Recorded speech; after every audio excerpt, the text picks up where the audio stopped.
Welcome to the F word, and in case you're wondering what the F stands for, it's food, of course. I've taken over this restaurant, and for the next 9 weeks, I'll be cooking seasonal 3-course meals for 60 invited diners. I've adapted my restaurant recipes so that everything I cook here is something you can cook at home.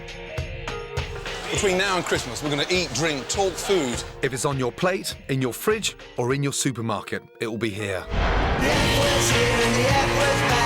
Curse my mother and I curse my dad. But I love my mother and I love my dad. Wanna have all that they never had. The F was here and the F was bad.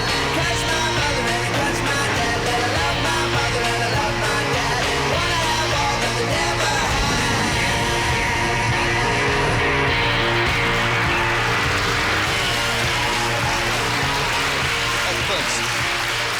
Right, Sarge, ready? Yep. Yes. Let's go, yes? And I want the foie gras nicely coloured, Ronnie, yes? Yes, Gordon. Let's go. Greg, taste everything. And we're working together, aren't we? Yeah. Well, it doesn't look like it, does it? This Saturday sees the launch of the National Vegan Week, and in order to help celebrate, we're doing an amazing starter of lentils, cooked with carrots, leeks and celeriac, finished with a slab of foie gras. Also on the menu tonight, a fantastic herb-crusted rack lamb that you can make this weekend. Just 59 days to go, meet the F Word Restaurant's Christmas dinner. Anthony all over the stone! Oh, no! And I filled the place with women to launch my campaign to get women back in the kitchen. Amongst the diners is Martine McCutcheon, who can't even boil an egg. I don't have saucepans or frying pans. I don't own one. And I've got paper plates, because then I can just chuck it in the bin. I don't have to wash it. Let's go, let's go, let's go. Quick. Now, foie gras can be duck liver or goose liver. This is actually duck liver, and it actually looks like a sort of block of butter. But you get it really nice and crispy on the sides, and inside it should be served slightly pink. But you've got to be quick. If you leave it in the pan too long, it disappears. Let's go. Most people would never think of cooking foie gras, but it's so simple. Don't leave it to the restaurant chefs. Try it at home. It's easier than frying an egg. Good. More salt in there, please. Come on, taste it. First of all, let me show you. Don't worry about starting with oil, you know that. Because foie gras is 90% what? Fat. Fat. So why are you putting fat in the pan? Stupidly. Stupidly. Which piece of them would you put in first? The biggest. Why? Because it takes longer to cook. Good. Second biggest. Third biggest. And smallest in. Right. Now, we take it off the heat. Yeah. There's enough heat in there to still colour it. Tilt the pan. Helps cook the back of the foie gras, yes? Okay. Back on the heat. And turn it around again. Look at the difference in colour now, through there. Now it's starting to break down. And tilt the pan back up, and then just a little glaze over. Yeah? Nicely. And they should all come out evenly, yes? Yeah. Turn them around again. Carefully, yes? I'm serving the foie gras on a bed of puy lentils. Don't use red lentils, as they'll turn to mush. They're cooked together with what we call a brunoise. That's finely chopped vegetables that have been sautéed. Then I bind the whole thing together with a fragrant herb vinaigrette. Foie gras on the lentils. Let's go. Are you happy with those? Yes, chef. Wipe the plates. Go. Send it. Second time, Matthew. Table 5. Foie gras excites a lot of passion because some people think it's cruel, but I think it's delicious, and you should try everything at least once. I was a foie gras virgin before I came here, and I really wanted to try it, so definitely a good choice. It tastes like butter. It tastes like the most delicious, velvety, buttery, creamy deliciousness that just slivers down your throat. It's the most fabulous taste in your mouth, and it's slightly crispy, but then inside it's all just like velvet stroking you inside your mouth. It's delicious. Well, I thought the starter was quite nice, actually, really lovely, nice and smooth, worked well with the vegetables, and it's something that I couldn't possibly cook myself, really. I heard the girl on the next table say, "Oh, I'm not eating that." So we kind of had a word with our waiter, who negotiated that plate came over here as well. Hello. How are you? I'm good. You well? Yeah, really well, thank you very much. Enjoy the foie gras? Yeah, lovely, really nice foie gras. So how many times a week would you eat out, normally? Well, I eat out loads because I can't cook to save my life. I've probably got a few crackers and some crunchy nut cornflakes in the cupboard. Mum must have taught you how to cook somewhere along the line, no? Well, she tried, but she kind of gave up with me when I was about 22. She got me a wok. I said, you can't go wrong, you should chuck everything in and cook it. And I cooked fish with vegetables, and I didn't cook the fish properly. And I was sick for about 12 days, and since then I was so ill, Gordon, I can't do it again. So you prefer eating out rather than cooking? God, yeah, especially when I've got someone like you cooking for me. How can I compete with that? Main course, rack of lamb. Ooh, lovely. Boulanger potatoes, courgettes, Provençal, tomatoes, herbs, light vinaigrette again. I'll be back after that. Right. Please eat it all. I will. In fact, the only thing I want you to leave are the bones. Do you know what? You're the man of my dreams. You're the first man who's told me to make sure I eat it all. Clean plate. I've never had that problem. Enjoy your lamb. I will. Pink, medium, well done. For me, well done. No chance. Pink. Oh no, I've got to eat raw meat now. Oh dear, Mr. Coren. Gordon. Another day, another meal. Yep, another day, another meal. Do you ever feel guilty going out to eat for a living? I never feel guilty about anything at all. And I wonder what it'd be like to actually be a food critic, sort of 365 days a year. Unimaginably good. So much better than being a chef, I can't tell you. Listen, before Christmas, it's really important. I would love to have a food critic in the kitchen just to show you an insight to what it's like doing a full day's work and being up at 6 o'clock in the morning. That's like saying to a policeman, I'd like you to spend a day in prison. I know it's bad in there. That's why I'm not in there. As a critic, what do you think of the starter? I've had better, but then I have so much. It's a great piece of foie gras. Yeah. You know, they're from nice ducks, aren't they? Yeah, they're Hungarian. Yeah, but in terms of the provenance of it, it's nice to know at least that it came from. I'm quite nutty about that sort of thing. There is a rumour, OK, that you went into a restaurant once and actually asked the name of the pig before you ate it. Yes, I have done that, but really the name of the farm will do. And even though you laugh at me, you're more and more into this. You've got something going on at home which is fairly sort of Hugh Fearnley-Whittingstall style, haven't you? I mean, I live in the city. I want my children to learn and understand where their food comes from. What's this for? For the turkeys to live in. That's right. And why have they got so much space? Because so they can run around. Run around and get what? And get exercise. Exercise. Exactly, get fat and get exercise. Surprise, surprise, Gordon's had one of his fantastic ideas, which I'm not exactly over the moon about. He's decided that we are going to grow Christmas lunch. He wants to make the children understand that Christmas lunch, actually comes from somewhere, not just from the supermarket. So we're going to fatten up the turkeys and grow our own vegetables. But Meg, I think you're going to get really attached to them, you know that? Holly, they'll be tough old birds.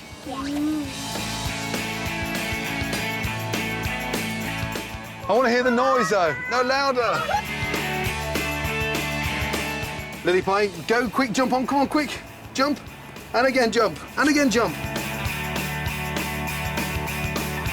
They've got to be in this pen, and we've got to keep them away from the foxes. Okay. We've got a problem in this setting with foxes because there's a lot of them around, there's woods behind. What we're going to do is enclose everything with wire, chicken wire, and we're going to bury that into the ground 18 inches. Who's going to help me? Me. My once perfect garden that I've spent all summer having landscape gardeners is now going to be ruined. If you're naughty, you're sleeping out here with the turkeys as well. Yes? Yes, Dad. OK.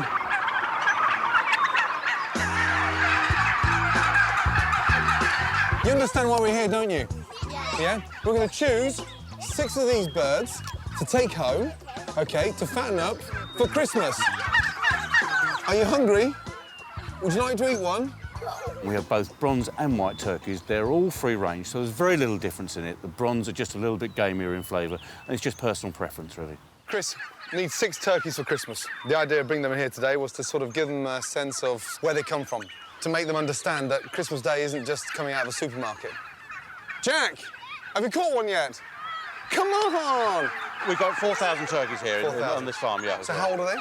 These are 16 weeks old, these 16, ones. and they yeah. go right up to 24. Well, these will be about 24 weeks. When And what's the difference in weight? We'll sell the bronze turkeys from about 7 or 8 pounds oven ready right up to sort of 30 pounds oven ready. 30 pounds.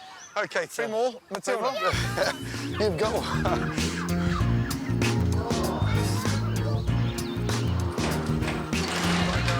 Bye, Chris. Thank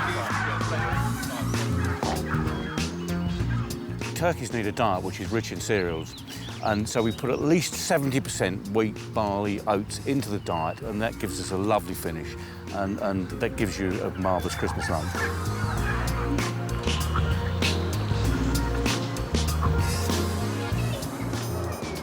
Tilly, Daddy's driving, they're shitting themselves. There you go. hold on then. Welcome him home. Now, we have to think of some names for them. And I thought, OK, because there's 6 of them, OK, we've got 1 each, OK? Yes. We'll name them after chefs. OK? Yes? Yours is called Gary. That's the one with a spiky bum. Gary! Gary! Yours walks a bit funny, so we'll call him Jamie. Oh, no, look. There it is, the stubborn one down the end, the one who wants to be on the lonely bird. That's Delia. What's yours called, Lily Pie? Anthony. Anthony, that's right, the little dumpy one. Like you. Yeah. Oh, Jack, look after Nigella. This is the real sort of happy chirpy chappy with a big neck. We'll call him Ainsley. Lily, why don't we take them through and just show them the oven very quickly? No, Open the door. No! Help! Daddy, no! Yes, he'll fit in. Right, listen. We've got to roast them soon. Daddy,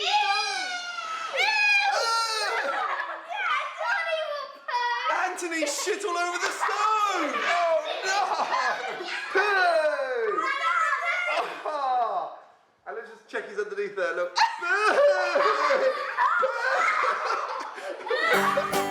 Right, put him into bed now, please. Come on, Anthony, move your ass. Get in there. That's right, do you want a little kiss on the breast? No, all right, only asking. Right, come on, say goodnight. Night, Delia. Right, Chris.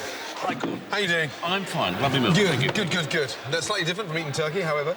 Yeah, but I have got to sort of just make sure my turkeys are fine with you. I can guarantee that the turkeys are in fine order, getting very plump and shitting everywhere. Just put it down to experience. Yep. You know, where there's money. Any tips that you may have that I could pick up on to sort of, I suppose, make them feel a little bit more at home? Just make sure they've got plenty of room, got plenty of food, water, and you let them in and out each day on time, OK? Right. And maybe give them a bit more grass when they've eaten off all the grass in that little pen you got them in. Give them more grass? It's worth it. So Nigella's plump breasts are going to taste a lot better than more grass than my back garden she eats. I reckon so, yeah. Next on the menu, rack of lamb. And this bloke thinks his dessert is better than mine, but he has got more hair than brains. Would you like to be a proper chef one day? Oh, God, no. What would put you off the hours? You, mate. I'm scared. And I teach Martine McCutcheon how to sharpen a knife. Now? No, I've been doing everything like this with you, Gordon. Just like 9.5 weeks. There you go.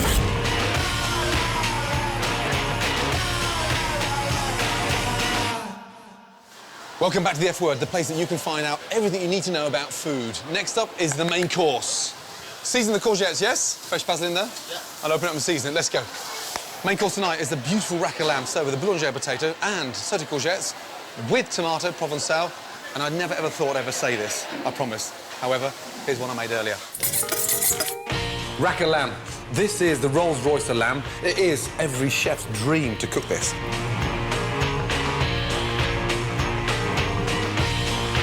In kitchens, especially my kitchens, we always season on plates because we don't want to waste any salt, pepper. So once we've seasoned from a height, we then get the rack of lamb and almost sort of rub it in and let the lamb absorb all that salt and pepper, so we're wasting nothing. Hot pan, olive oil. It's simple mathematics. No colour, no flavour. Get some colour on there.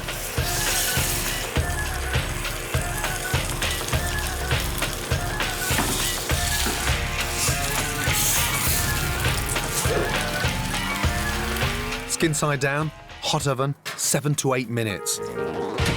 Herb crust. I'll just pick some parsley in. Parsley, rosemary, thyme. That parsley gives it a really nice dark green colour. Great parmesan and season. And then just a drizzle of olive oil to bring it together. Blitz it.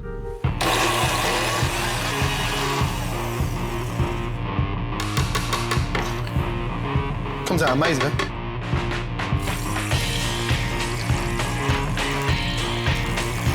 Firm weather spring, and it will be cooked perfectly pink.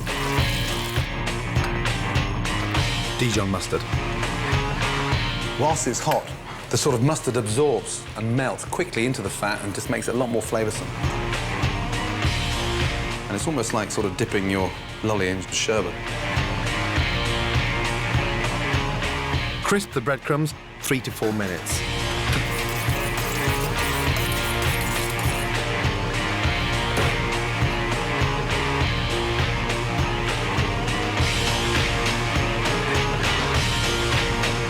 Onto the plate, herb-crusted rack of lamb, done.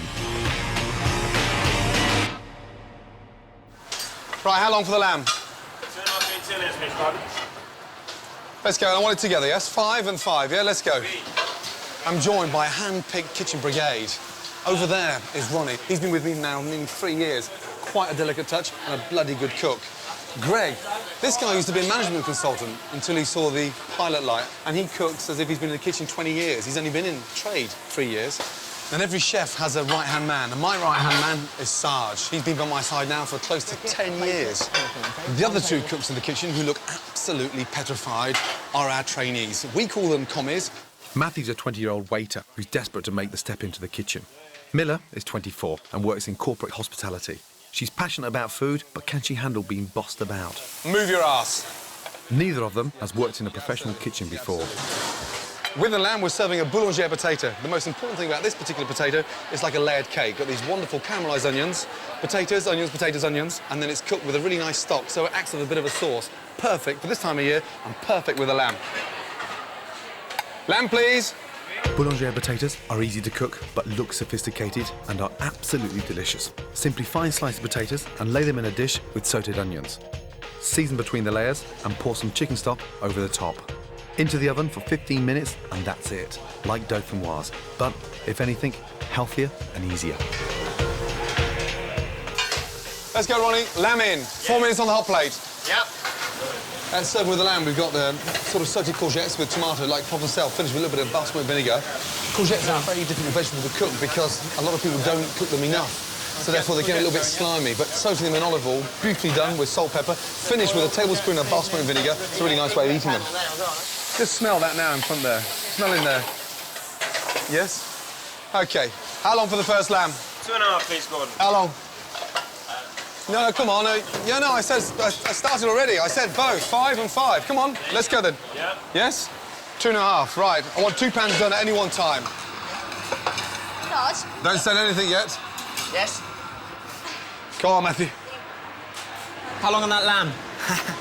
Never thought I'd say that. No. Listen, don't come here. Hey, I'm helping you. Yeah. Yeah? Don't take the piss out of me. Sorry. I'm helping you. So what the are you shouting at me? How long for Sorry, the lamb? chef. Or are you that stupid? So I'm here to help you, and now you're shouting at me how long the lamb. Yeah. Slice the lamb. Yeah. Do it yourself. Sorry, chef. Let's go, Miller. Stupid. Pull the plates in towards you so you can see them all the way around. Shake the bottle, Miller. Shake the bottle. Why are we shaking it, Miller? To make sure it's emulsified. So, exactly. So it's evenly distributed. Come on, let's go. Right, let's go. Come on. Yes? Come on, Matthew. Start sending. Start sending, Matthew. Clean your plates. Come on. 6 on 5, Miller, yes? Matthew, 6 on 15, yes? Check what you're doing. Go. I've got 6 on 15, please. Let's go. So to follow, rack of lamb, pomme boulangère, and courgette à la provençale. It's enormous. Merci bien. Fantastic. Bonne continuation. Let's go. Work with both hands, Matthew. Speed up. Ladies, how are we doing? Yeah, good to see you. I'd like to see you with a bone in your mouth. Happy? Very happy. Yes, good. I thought it was lovely. The lamb was cooked to perfection. I love the lamb ping. You're going to finish that? Yes, I am. Yeah, I'll get upset if you don't finish it. You know that. How many glasses of wine have you had? Quite a lot. Quite a lot. Fantastic, yes? Good to see you. I was vegetarian until 2 weeks ago, and I'm converted 110% now. I did think it was a bit pink, but the taste is just fantastic, absolutely fantastic. Laughing and singing. Hello. Oh, no. You devoured it. You finished it. Do you know what? I loved it. Serious? I've never had lamb rare before. I've always been a bit scared of the blood, but I love this. It's nice, not too much blood oozing out. No. And this time of year, autumn, has to be the perfect time. You said you don't cook at home. You must sort of cook something.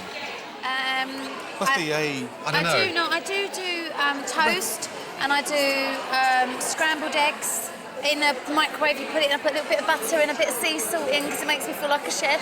You cook scrambled egg Yeah. in a microwave? Yeah. I don't have saucepans or frying pans. I don't own one. And I've got paper plates, because then I can just chuck it in the bin. I don't have to wash it. Beautiful kitchen, nothing in No it. plates? Nothing. Microwave to cook scrambled egg in? Have you got any knives in the kitchen? A couple of normal ones, yeah. I'm going to borrow you just for 2 minutes. I'm going to show you something absolutely crucial in the kitchen. No. No. Don't worry about that now. Just for 2 minutes. Now, the most important thing about being in the kitchen, OK, is learning, OK, to sharpen a knife. Goosebumps. Oh, no. Goosebumps where? There. They're absolutely fine. Right. OK, what's that called? That's a... Looks like something you measure rings on. Don't you know measure rings in the jewellers? Oh, shit. That's a steel. Okay. So we hold the steel now, left hand, and we sharpen a knife. That way you can cut your vegetables nice and thin, you can cut your meat nice and thin, you can slice your fish. Right, left-handed or right-handed? I'm right-handed. Yeah, OK, so... That's in my left hand, though. Hold that in that hand. There, right. Just nice and slowly. Bend the wrist and show some flexibility on the wrist. There you go. Nice and slow. Careful you don't cut yourself. There you go. I never thought I'd be doing anything like this with you, Gordon. Just like 9.5 weeks. There you go. Now, bend that wrist. It's too stiff, the wrist. So you left-handed or right-handed? I'm scared. That's What's wrong with the wrist? There's no flexibility in that wrist. There. Now, you... No. Grace it. Nice big, long strokes. Nice big, long strokes of the knife. And there you go. Close your eyes. There you go. There we go. Fabulous. All Why the do I way have to down. close my eyes? Yeah, no, because you just listen to the noise. Hear the noise. Okay. Yes? There we go. Yeah. Bit there of you go. rhythm. Look, there you go. That nice. There you go. OK. So now you know how to sharpen a knife. Is there anything else you want me to do? For now? No. Yay! I can go back. There you go. Jesus Christ almighty. OK, 5 lamb, yes? Oh, I thought, oh, God, he's going to get me to cut carrots really quickly with this knife. I can just feel it. He said that my wrist was too stiff. You probably weren't relaxed. That's I said, I'm scared. I thought he was sort of a bit of an innuendo with it, and I thought, I'm not happy about that. That would do me no good whatsoever. Your concentration phase. Oh, I know, but he said, close your eyes. I thought, oh, God, what's he going to do to me? I've got a knife in my hand. That's a brave man, to ask me to have a knife and sharpen it with my eyes closed. Yeah. That's a brave man. Gordon Ramsay, you're a brave man. Goodness gracious, I'm shaking.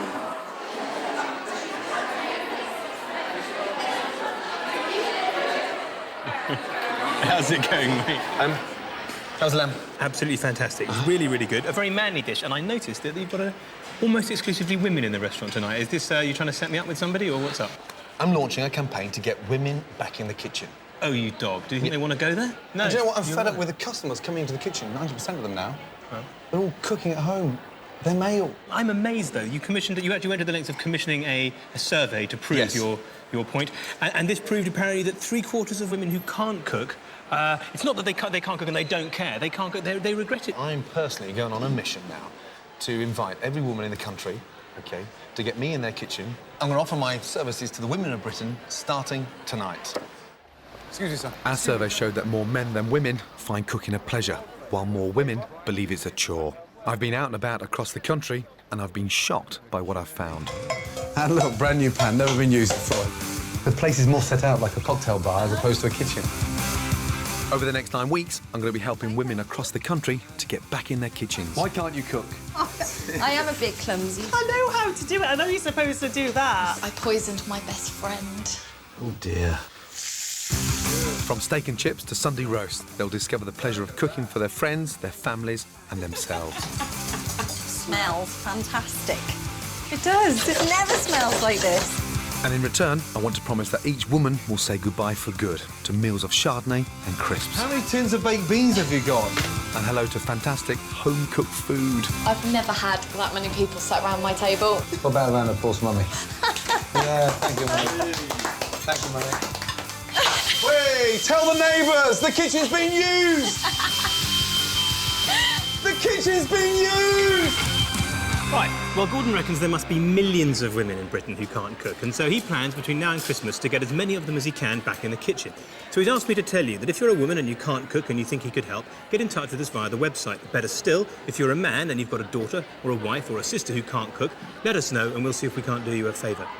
And I tell you what, if you can cook, get in touch with us anyway, especially if you're single. Put my name on it. Maybe enclose a photograph. The production, the people on Star now, the people at Yeah, I can. Yeah, you're right. Yeah. Ah, hello. Enjoy lamb? I love my lamb. Enjoy the foie gras?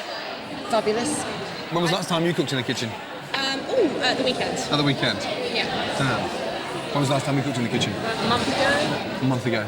See, Jane? Yeah. My campaign to get women Further back than that. To get women back in the kitchen. The campaign was launched because over the last 4 or 5 years, 90% of the people coming into my kitchen, and fascinated about the cooking, are not the women. They're sat at the table having wine and cocktails. Yeah, but that's because the men have got time to come into... You know, you can spend 24 hours marinating a gherkin, but women have got other things. Yeah, no, I we've totally got agree the kids, we've got the housework. You don't do the housework. Yes, When I did do you the not? Men have fallen in love with the kitchens. Women have fallen out of love with their kitchens. Well, these two are too young, but us two, Right. we were the It's gonna be a generation... really good argument now, you know that. No, we were the generation, we were told Yes. we would be having it all. Yeah. We're not having it all, we're doing it all. Right. And we haven't got time Okay. to To go cook. in the kitchen and ponce about marinating something for 24 hours. The only reason you can do that It's is not because you've got a ponce- lovely wife who's at home with your Guantanamo Bay turkeys Guantanamo Bay. in the garden. Come on, Jane, you owe it to yourself. When was the last time you cooked? I haven't cooked for ages. I haven't got time. I'm make doing time. homework. I'm doing housework. Yes, school runs. I'm doing work. Yes, OK. I'm doing all the things Yeah, that but my hang on a husband minute, hang on a doesn't minute. do. My grandmother cooked because she loved cooking. She did all the things that you did without the washing machine Granny. and without the Hoover. Yeah, without and anything else. done everything Jane just said, but Jane's saying now today's modern woman doesn't have to cook because they're busy. I think, Rubbish. I think that one of the art and the pride of being a great cook is making that time. Don't go shopping. But it's not. Cook. Yeah, but it's not spending 3 or 4 hours in the kitchen. It's just cooking. Less time with the nails, less time with the hair, more time in the kitchen, Jane. The nails. Can we look at the nails? They Less are time with the not nails, less time with the hair, more time in the kitchen, Jane. Rubbish. Busy, busy. See ya. Dear, oh dear. Next on the menu, it's pudding time. Al Murray takes me on with his recipe for bread and butter pudding.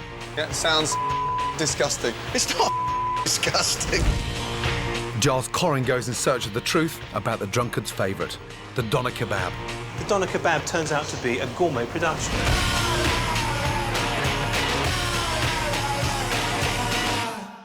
Welcome back to the F word. Now, it's dessert time, and that means bread and butter pudding. And the reason why it is a bread and butter pudding, because Al Murray challenged me to make one better than him. Each week on the F word, a guest will attempt to beat me by making their favourite dessert. We'll each use our own recipe for the same pudding, and a panel of blind tasters will choose their favourite. The winning dessert will be served to the restaurant diners. Bring it on, Kojak. You haven't got a hope. Right, Mr. Murray, you really think you can cook better than me? Oh, yeah, Gordon. You're having a laugh, aren't you? No. This is, you know, dead simple. This is the whole Murray food philosophy. Simple. Keep it simple, stupid. OK, so it's a thick-cut loaf, currants, bit of milk. Yeah. Yeah, sounds disgusting. Is that it? It's not disgusting. So how many eggs you put in there? 3. You tight bastard. In my bread and butter pudding, I'm going to use 3 whole eggs and 3 egg yolks, so it gets really nice, rich, delicious custard. Can you stop watching me? Because I think you were trying to steal my recipe. Would you like to be a proper chef one day? Oh, God, no. No. What would put you off the hours? You, mate. What do you mean, me?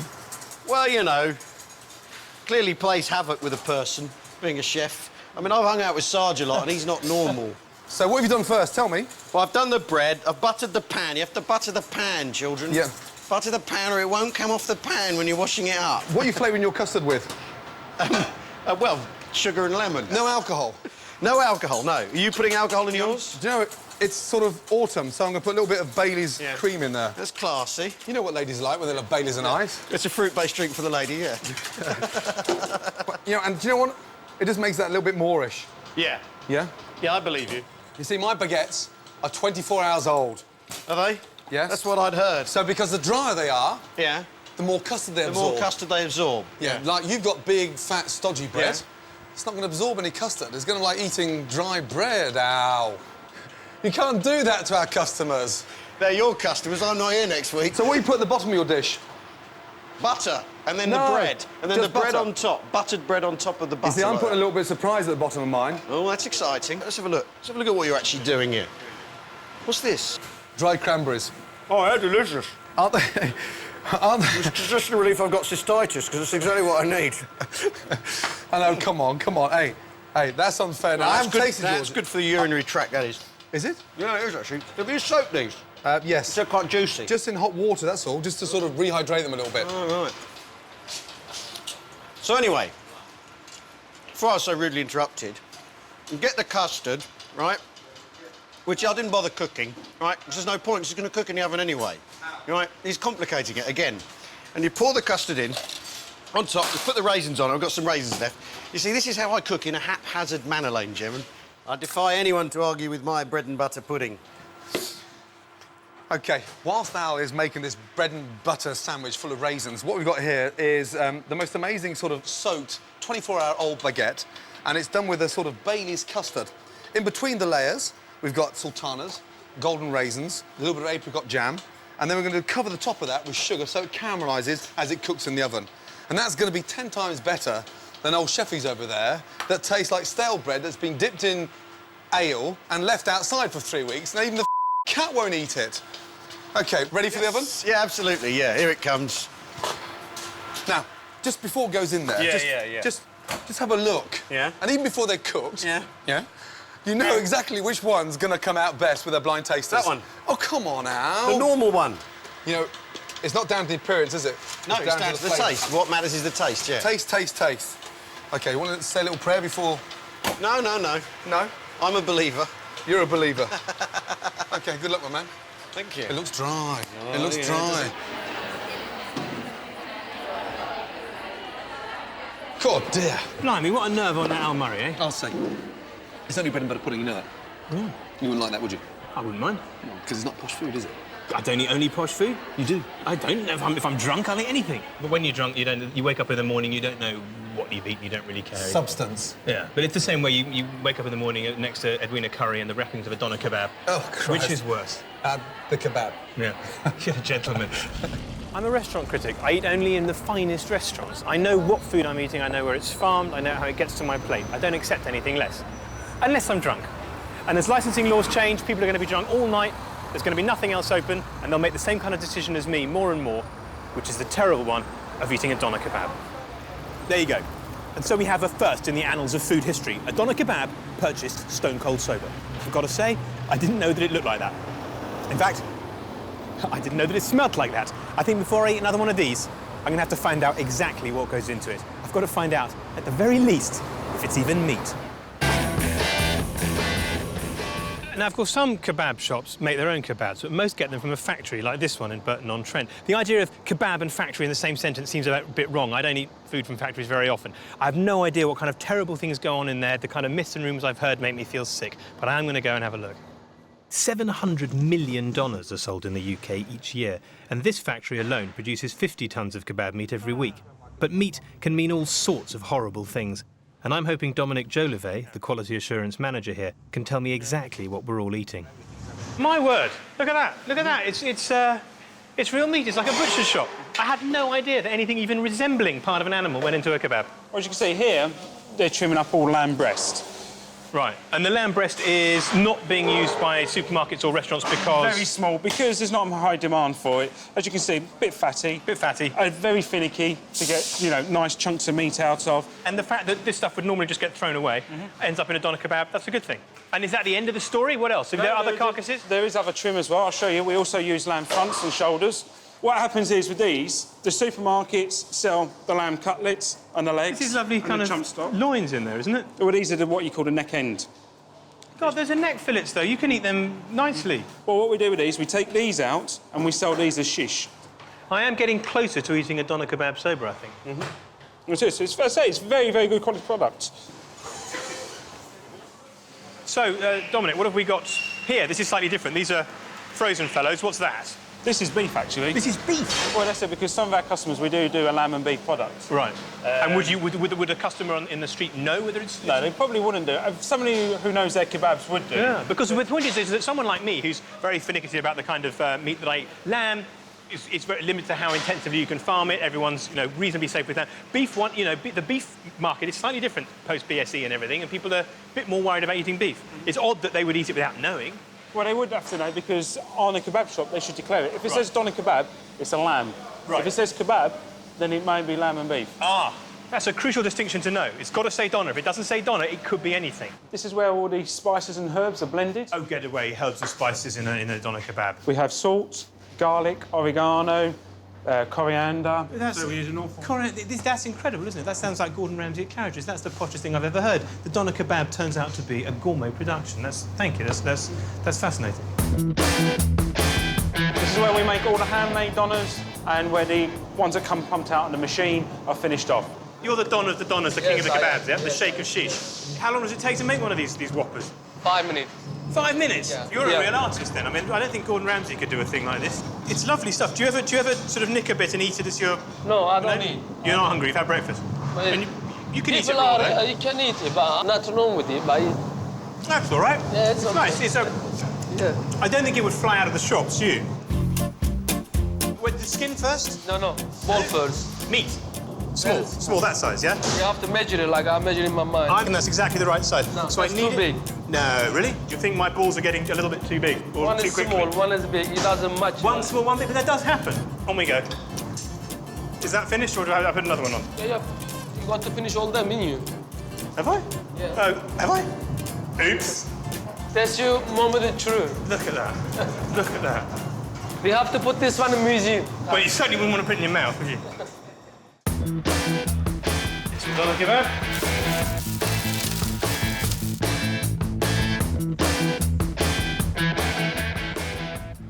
So here we are then, the first doner kebab ever built by a restaurant critic.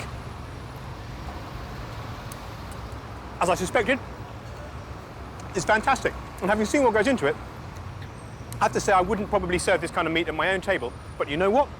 At least it's meat. I tell you what, Al, it's not just kebabs that Giles Coren eats when he's drunk. You know that.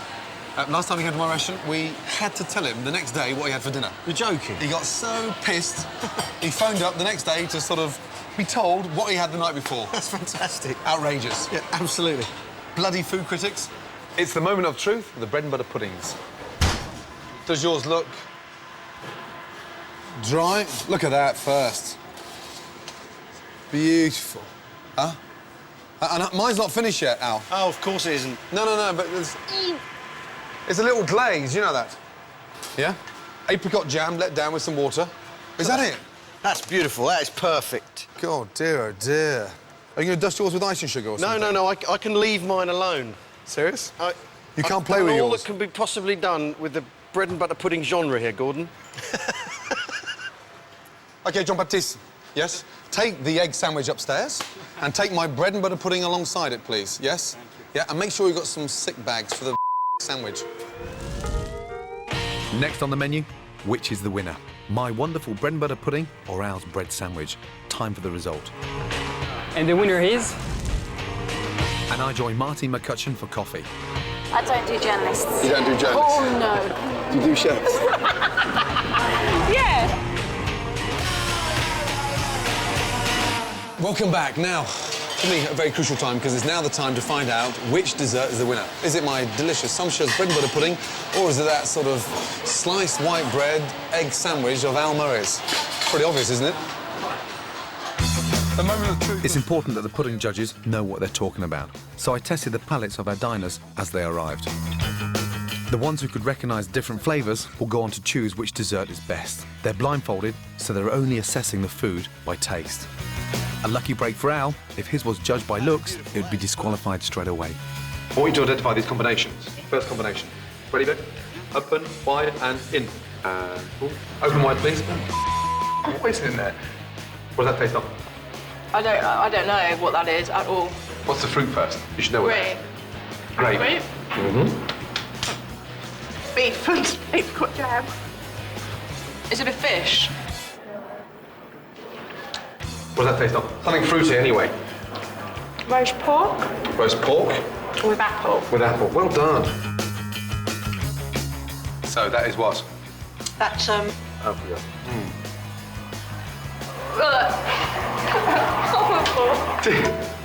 Was that it was really chewy and bouncy, like a slug or something. Off the spoon. Had that with my sushi last night. So that is what? Roe. Well done. Now, open wide. Apple. Lovely. Okay. Here we go. I can taste strawberries. No, not strawberries, tomato. Thank God you said that. Some kind of grass. Grass. I don't know. Chew it and taste and. I sort don't of- really like it. Oh, it's a bit pepperminty. Would you like to smoke it? Is it what you get confused? What does it smell of? Come on, Dorothy. Definitely seafood. Seafood. Salmon? And. Take it all in. Good girl. What's that taste of? Mozzarella. Good, well done. What does it smell of?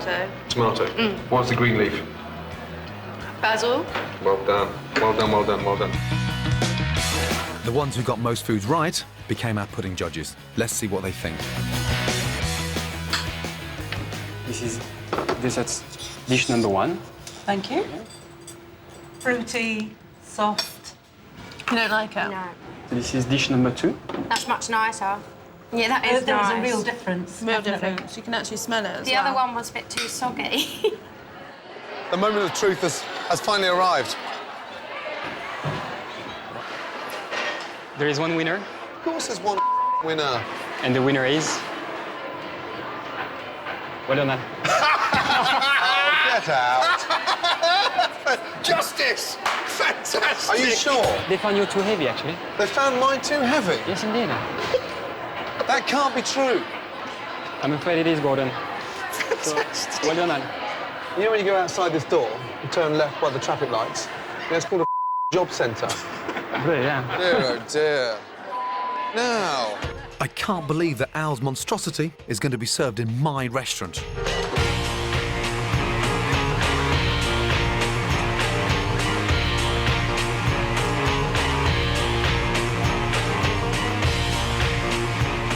Here we are, Giles.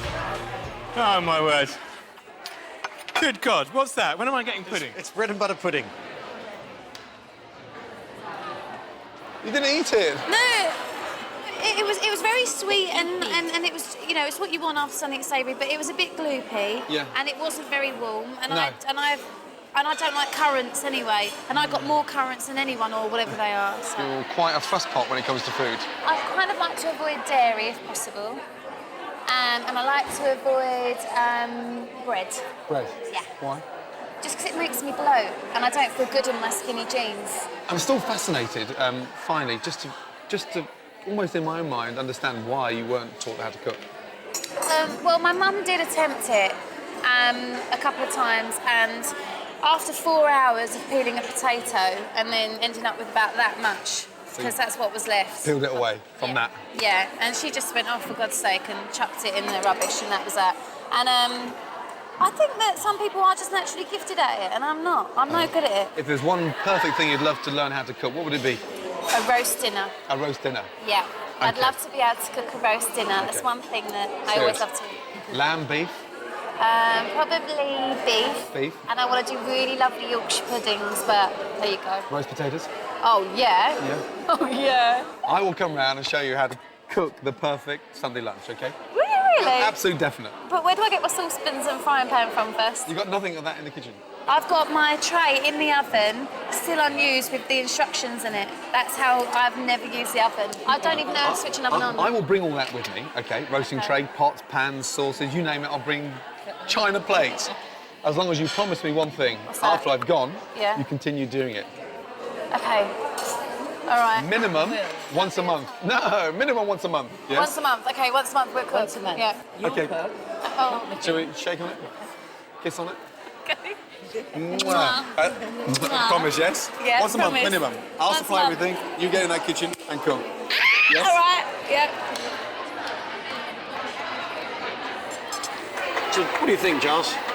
It's like a wallpaper page. No, it's not. No, it's true. I've never put up any wallpaper, so I wouldn't know. You wouldn't know. You've never done a day's And is this just work in your life. Is this grilled or is this just allowed to go stale? No, it's...